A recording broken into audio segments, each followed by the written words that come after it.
Yeah, what's going on? It's Kendrick Lamar shouting out my folks, Ambrosia for heads. Y'all better tune in, because it's real. It's life, hip hop. 3 high power.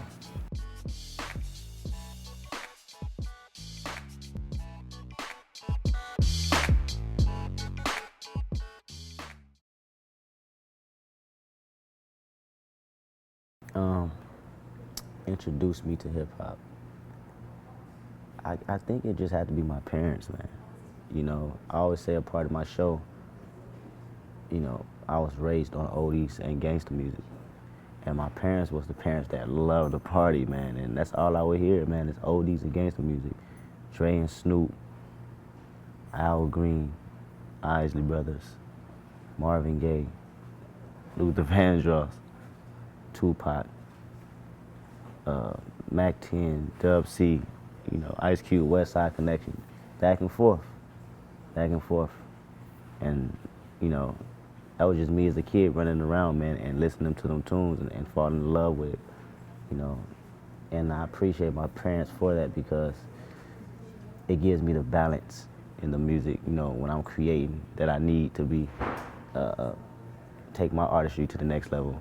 A lot of times with rap, you get caught up in so much rap, you forget the defined meaning of what a melody is, and with having them oldies inside my house, I understand and respect, the work of having a solid melody where people can actually feel good about it.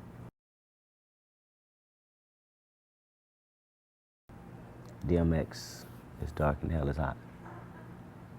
That was my first piece of music I purchased with my money. I don't know where I got the money from. I think it was probably shooting dice in middle school or something. I came up on a quick $17. DMX has a huge impact on me doing music, because he gave me that energy that I felt like was missing in hip hop. It was a void that was missing when Pac passed. And I understand now why, DMX's presence had such an impact on me, because it was a void that was missing, and when he came, he filled that void for me. I didn't know then, but now I know. When I go back and I listen to the certain things he was talking about, it was real, it was honest, and it was him. The same way with Pac. And I felt that energy at a young age, man. I was 13. I didn't know what hit me, because I was surrounded by music my whole life. And just being around parties and older cousins and, singing along and just being, around the environment. But when I heard that actual CD, it made me start writing. First song I remember learning all the words to. 1, 2, 3 into the 4. Snoop Doggy Dogg and Dr. Dre is at your door, ready to make an entrance, so back on up, because now it's time to put the strap out the cut. Give me the microphone first and let me bust like a bubble. Compton and Long Beach together, now you know you in trouble. That was my first raps that I learned, because I remember sitting back and watching that video constantly. My influence heavy, of course, is the West Coast music. That's what we grew up on. From our older peers, our cousins, our uncles, playing every day. It's like a lifestyle to us. It's not even just music anymore, because you can play them songs anywhere, in LA, and everybody's going to know that record, And that's what it was, man. I never forget that. My first favorite rapper had to be Tupac. And I knew his music was good back then, but to keep it 100 with you, it was Pac was just somebody everybody was playing, Everybody was playing him. From, barbershops to, the homie down the street, your pop's homie down the street. And when I'm influenced off, older peers, that's who I grew up with. And they had a big part of my life for me growing up. So them listening to it, I'm listening to it too. I feel it's good, but I don't know how great it actually is, because I'm only 8 years old and I can't really relate to what Pac is talking about. I just like how it sounds. The beat sound dope, and the hooks are nice, and he has a crazy voice. That's all I can understand as a kid. And that was my favorite rapper, you know. But by the time I got 16, 17, and I started going through what Tupac was talking about in these raps, he, favorite rapper, it left. That's my favorite, artist, because I understood the art and the passion he's putting in his music, you know. And that stamped it for me, man. When I turned 16, 17, and I went back and doubled back and actually listened to the songs that I was reciting as a kid and really understood what was going on, it was a rap. Tupac, greatest of all time.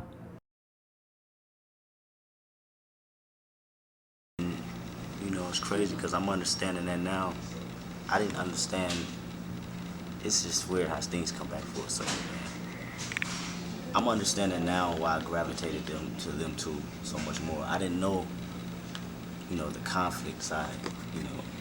They were just alike, and not only that, me as a person, why I was gravitated toward them so much, because I'm just like them. Them stories that they have in their music, where they're trying to find themselves as individuals and trying to figure answers out, as far as themselves, as far as the world. That's me. That's something I've been searching for my whole life, from since I was in elementary.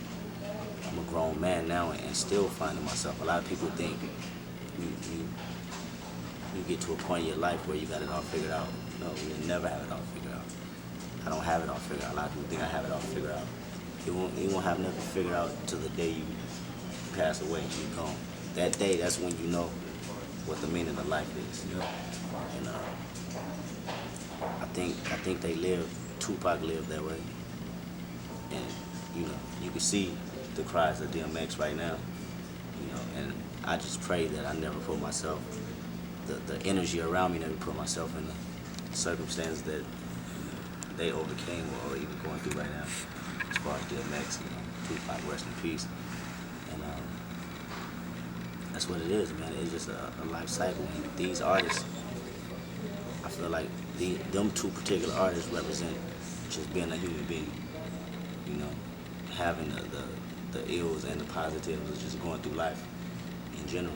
And a lot of people can't understand that because they're too fascinated with what they're seeing on TV and thinking that's what it's just about. No, people that you're gonna relate to the most is putting it all on the platter for you, and they're gonna talk about the experiences that you know of. Really got to touch it. Let me think.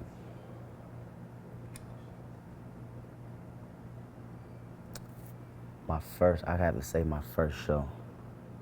My first show is when I really experienced it. It's one thing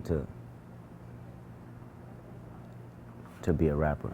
I feel that, anybody can be a rapper. My little brother can put some words on the paper that rhyme and call it a rap. But performing your first show, that's when you MC, knowing how to mic control. And as far as I know, me being a student of the game, that's what it's about. Giving the energy back to that crowd that comes to see you, and knowing how to control that crowd, and knowing voice control on that mic, and making people that's watching you have a good time, live and direct. That was one of the first moments I really experienced hip-hop live in the flesh, just off the fact I was fresh, as far as going on stage and performing. I didn't know exactly what I was doing. And they gave the energy off. Like, you don't know what you're doing. You're not an MC yet. And I understood that. I caught it right then and there. So when I went back the next time and I did my research and I really studied the game, I knew what I had to do.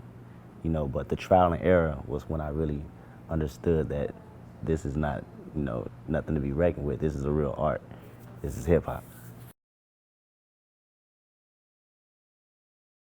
The moment I stepped in the studio was the moment I knew that this is what I need to be doing. It's like crack when you first hear your vocals come out through speakers, man. And that's something I kept chasing. I wanted to keep hearing over and over. Just my voice coming out that speaker over some type of instrumentation. And the very first moment I heard my voice come out, those speakers, it was it for me. I was so, my mind's made up.